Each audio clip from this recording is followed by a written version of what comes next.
कुठं आहेत पापा? कुठं आहेत? बोलो पप्पाला.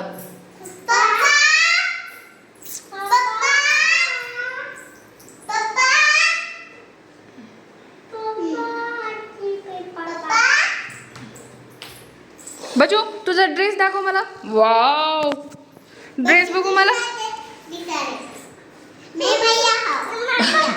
तू मैया मैया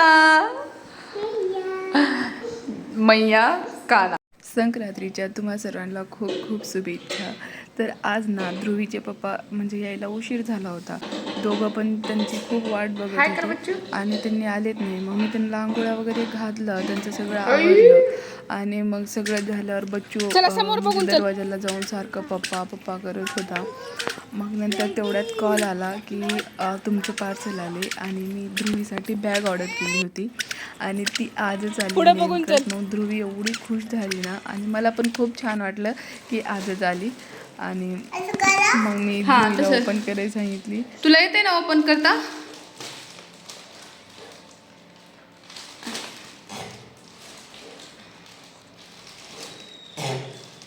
अरे बापरे, हिनं तर उंदरासारखं कातराली आहे की. इकडे मी काढून देते, मी काढून देते ते ना.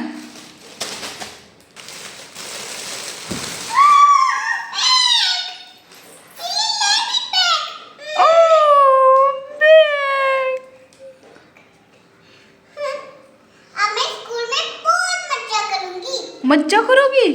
हाँ। अरे बाप रे, मुझे दिखाओ कैसी है. ऐसी है. वाव, रैबिट कितना अच्छा है रैबिट. वाह, हाँ रैबिट. हम खाली ठेव, सरक.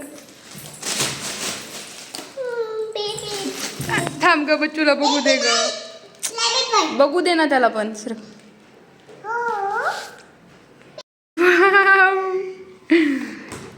रॅबिट धाव, इथं धाव, इथं धाव. हां हां, तिकडं बघ, पुढं बघ, तिकडं बघ, तिकडं बघ. रॅबिट दाखव तुझं. सरक. Rabbit rabbit.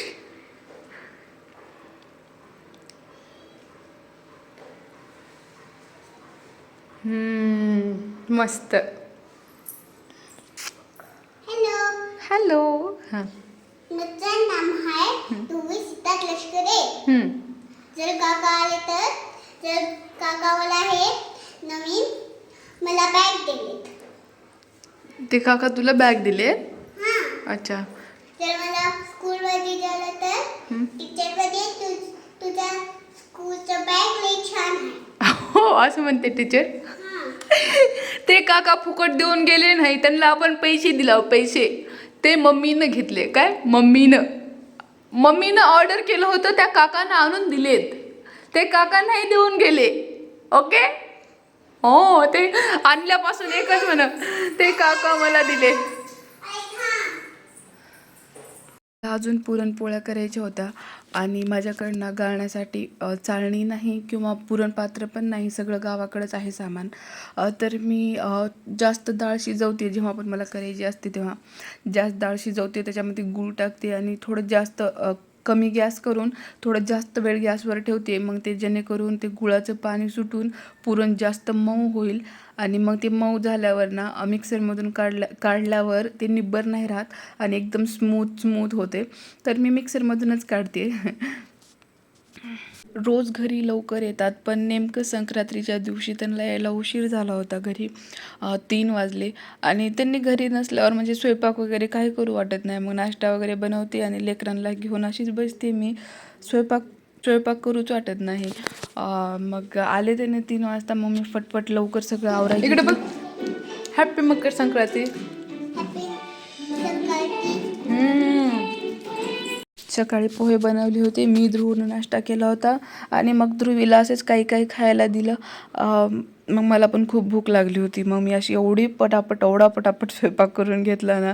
मी 1 तासामध्ये आमटी बनवली, भात बनवला, पुरणपोळ्या बनवल्या, सगळं केलं 1 तासामध्ये. एवढं लवकर सगळं म्हणजे आवरलं. आणि मला पुरणपोळ्या करायला तसा पण वेळ लागत नाही. खूप जणांना असं वाटतं की म्हणजे पुरणपोळी हे म्हणजे खूप किचकिच काम आहे कटकटीचं. पण फक्त याच्यामध्ये ना पुरण शिजवण्याचंच आहे, बाकी काही नाही. पुरण शिजवून गाळण्याचं आणि ते म्हणजे त्याला पण वेगवेगळं म्हणजे आपण आपल्या टेक्निकनं करू शकतो. जर समजा पुरण जास्त शिजवलं ना बारीक एकदम मऊ, तर गाळायला जास्त टाईम लागत नाही, मग ते पण लवकर होऊन जाते. अगोदर पुरण करून घ्यायचं आणि बाकीचं काय आपलं नॉर्मल पोळी म्हणजे काय चपातीसारखं पुरण म्हणजे पटपट होऊन जाते. आणि भात आणि आमटीचं तर काय आपण ते तर नेहमी भाजी केल्यासारखं भात केल्यासारखं करू शकतो. पण पुरणपोळी केलेल्या दिवशी थोडं स्पेशल फील होते. सणाच्या दिवशी पोळ्या बनवलं ना पूर्ण घर एकदम असं शांत फ्रेश सण असल्यासारखे वाईब येतात. म्हणजे सणाच्या दिवशी पुरणपोळी खाण्याचा आनंदच वेगळा आहे. माझे पप्पा माझी पुरणपोळी खूप मिस करतात. माझ्या पप्पाला ना मी बनवलेली पुरणपोळी खूप आवडते आणि मला कोणी शिकवलं नाही पोळी बनवायला, भाकर बनवायला, भाजी बनवायला. म्हणजे काहीही असो, मला कोणी शिकवलं नाही. मला लहानपणापासून खूप नाद होता स्वयंपाक वगैरे करायचा. तर मला असं आहे म्हणजे कुठलीही गोष्ट असू दे, एक वेळा बघितलं ना तर मी ती करणार म्हणजे करणार. मग ते काहीही असू दे, कुठलं पण काहीही, अशी कुठलीच गोष्ट नाही जी मी करू शकत नाही आणि मला येत नाही. मला सगळं करायला आवडते. म्हणून मी नेहमी कन्फ्यूज होते की मला म्हणजे आयुष्यात पुढं चालून करायचंय काय, असं होते मला. मग जाऊ दे, माझं ज्ञान मी तो परत कधी दुसऱ्या व्हिडिओमध्ये देईन.